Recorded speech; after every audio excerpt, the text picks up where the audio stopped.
One of the key components to a successful personal injury case, you were telling me, is proving negligence. Right. What is negligence? And I would assume a lot of that could also go into car accidents and things like that. That's absolutely right. Negligence is when someone, and you already see the graphic there, when someone has a legal duty and then unreasonable behavior, i.e. they break that legal duty and then they cause an injury. But let's talk about the legal duty.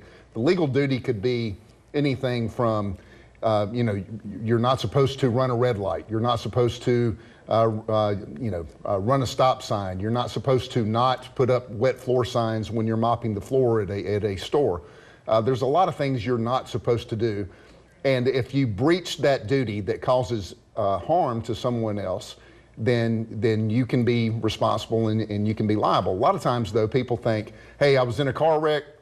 That person ran a red light. It's clearly their fault, and I want a bunch of money because they breached that duty. Well, that brings us, to the third part there, as far as your injury.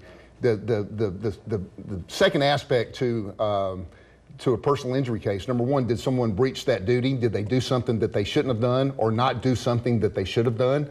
And if you suffered an injury, then you can recover for all your pain and suffering and mental anguish and things of that nature. But if you do not suffer an injury and other aspects of that claim, then you're not going to get just a bunch of money. And that kind of leads me into, we see commercials these days, and there's a lot. You can't turn the TV on without there being a commercial. And unfortunately, I believe that a lot of times these commercials lead people to believe that it is, just really easy. If you're in a wreck, you're going to get a check. And you see these, good-looking actors and actresses jumping up and down, and they've got, so-and-so got me, $1 million or $600,000. Number one, that's an actor or an actress. Number two, I'm sure that law firm has gotten someone that amount of money, but that person, if it's a really large settlement or a verdict, that person is going to be badly, horribly injured, either dead, blind, paralyzed, or some other long-term catastrophic injury. I tell people all the time, in fact, I told one this morning, let's hope your case is not worth a lot of money.